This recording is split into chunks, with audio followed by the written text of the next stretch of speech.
DSSB की vacancy आ चुकी है। ये जॉब हमें चाहिए, मोटिवेशन भी है और इस एग्जाम के लिए हम जमकर मेहनत करेंगे, ये जरूर भी है। बट पढ़े क्या?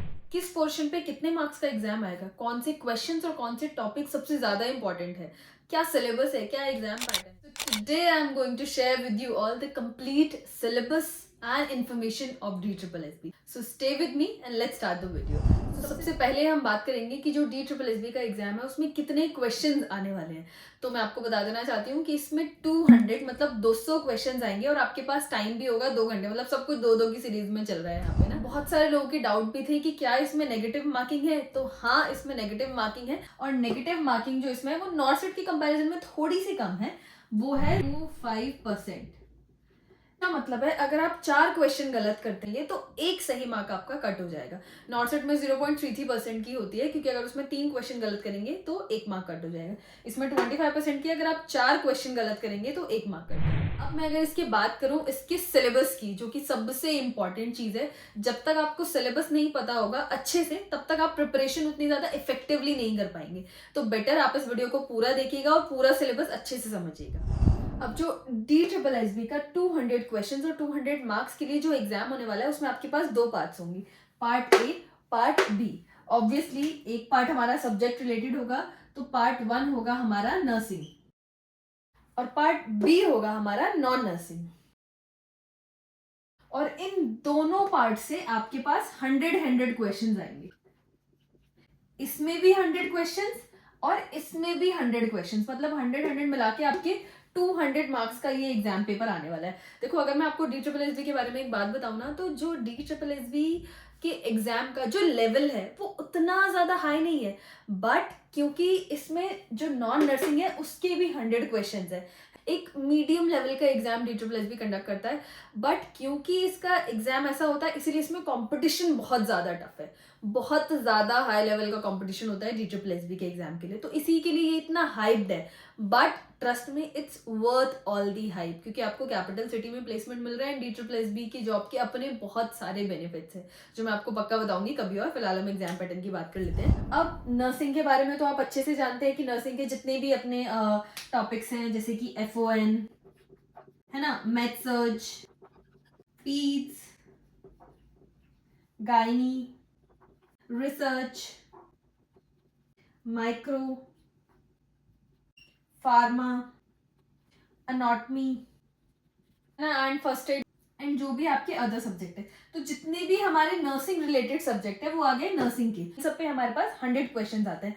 अब जो बचा नॉन नर्सिंग है इस पर से भी 100 क्वेश्चन आते हैं। तो मतलब मैं किसी को भी ये नहीं बोलूंगी कि आप बस नर्सिंग पढ़ो, आप ये बुक पढ़ो, वो बुक पढ़ो, बस यही पढ़ो, लगातार पढ़ो, आपका एग्जाम क्रैक हो जाएगा। नहीं, आपको नर्सिंग के साथ साथ नॉन नर्सिंग पोर्शन पे भी उतनी ही मेहनत करनी है अगर आपको अपना सिलेक्शन DSSB में चाहिए तो। क्योंकि मान लीजिए आपने नर्सिंग के 100 में से 80 क्वेश्चन अटेम्प्ट कर दिए है ना, और मैंने मान लिया कि वो 80 की 80 बिल्कुल सही है, 20 आपने नहीं किए, 80 आपने किए और वो सब बिल्कुल सही है। बट अगर आप नॉन नर्सिंग के 30 अटेम्प्ट कर रहे हैं, 40 अटेम्प्ट कर रहे हैं, 50 अटेम्प्ट कर रहे हैं और आपको नॉन नर्सिंग का बहुत ज्यादा एक्सपीरियंस ही नहीं है, बहुत ज्यादा आपको उसमें नॉलेज ही नहीं है, तो सारे आपके ये वाले मार्क्स भी वो डुबा देगा। और क्योंकि इसके भी 100 क्वेश्चन है तो इसके 100 और इसके 100, तो मतलब आपको दोनों सब्जेक्ट्स को इक्वली इंपॉर्टेंस देनी है, नर्सिंग को भी और नॉन नर्सिंग को भी। तो अब हम समझ लेते हैं थोड़ा सा कि नॉन नर्सिंग का एग्जाम पैटर्न कैसा रहने वाला है। अब ये जो नॉन नर्सिंग है पार्ट बी, के भी अपने 5 अलग सब पार्ट्स हैं, 1 2 3 4 5, जिन पांचों में से अलग अलग सबके 20 क्वेश्चन आएंगे। तो अब ये देखते हैं। इसका पहला सब पार्ट हो गया हिंदी, ठीक है, हिंदी।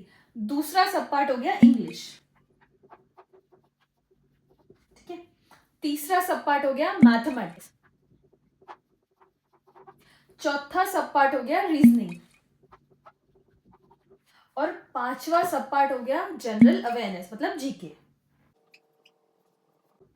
इस जीके में वो कुछ कंप्यूटर के भी क्वेश्चंस पूछ सकते हैं, तो मैं वो भी लिख रही हूं, ठीक है। अब ये जो नॉन नर्सिंग के ये जितने 5 सब पार्ट हैं, इन सब पे 20 क्वेश्चंस आएंगे। मतलब ईच सब part will have 20 questions in it, मतलब 20 इंटू 5, और ये हो गए हमारे 100 नॉन नर्सिंग के क्वेश्चंस। ये होने वाला है आपका नॉन नर्सिंग पार्ट का बखेड़ा, है ना, मैं इसको बोलूँगी। ये पूरे 100 मार्क्स, ये 5 सब पार्ट्स, ये नॉन नर्सिंग पार्ट, ये पूरे आपकी कैरी करेगा 100 मार्क्स, और जिसकी इक्वली इंपॉर्टेंस है जैसे कि नर्सिंग पार्ट की है। ठीक है, अब मैं आपको थोड़ा सा अगर इनके बारे में थोड़ा सा बताना चाहूंगी मैं। जैसे कि हिंदी है ना, हिंदी के 20 क्वेश्चन होंगे। हिंदी लैंग्वेज हो सकती है, ग्रामर पोर्शन हो सकते हैं, एंटोनिम सिनोनिम हो सकता है। सेम इंग्लिश में भी एंटोनिम सिनोनिम्स हो सकता है, ग्रामर हो सकती है, पैराग्राफ में आंसर फाइंडिंग होगा, ये वाली चीजें। फिर होगा मैथ्स, मैथ्स के भी 20 क्वेश्चन हो गए, जिसमें परसेंटेज वाले क्वेश्चन हो गए, हाइट एंड वेट वाले हो गए, एलसीएम एचसीएफ, डिस्टेंस वाले क्वेश्चन हो गए, डायरेक्शन वाले क्वेश्चन हो गए, ऐसे ये हो गए मैथ्स में। अब अगर मैं रीजनिंग की बात करूं तो रीजनिंग के तो देखो कोई एज सच कोई नाम नहीं है, नंबर सिस्टम पे क्वेश्चन कोई भी कुछ भी पैटर्न वो लोग रीजनिंग में पूछ सकते हैं।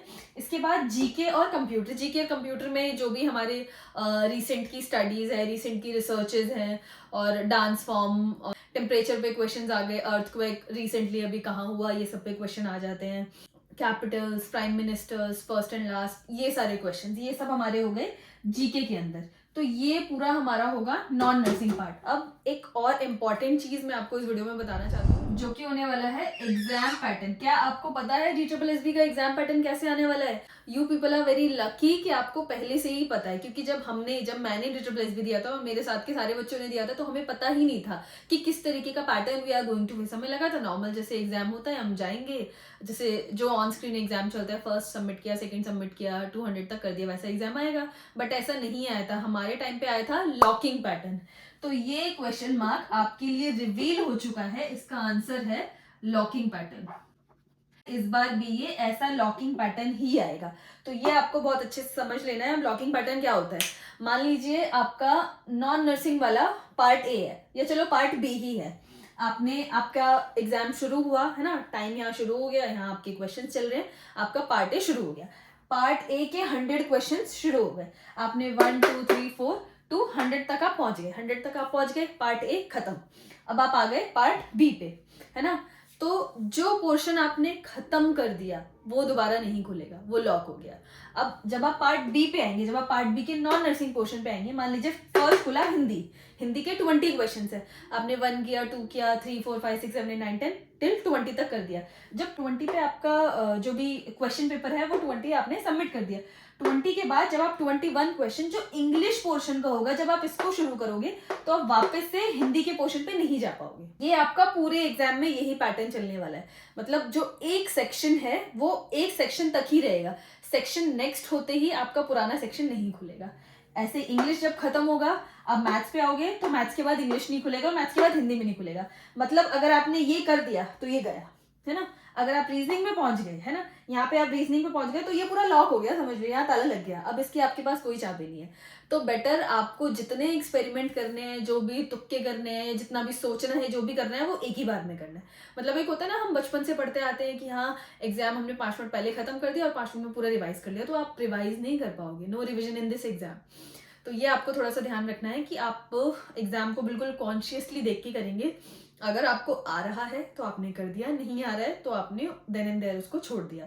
एक सेक्शन को खत्म करने से पहले, 20 क्वेश्चन खत्म करने से पहले, उन 20 क्वेश्चन में आप जो भी गोल गोल घूमना है आप घूम लीजिए, पर 20वें से जब आप 21वें क्वेश्चन पे आओगे तो वो पिछले 20 क्वेश्चन आपके नहीं खुलेंगे।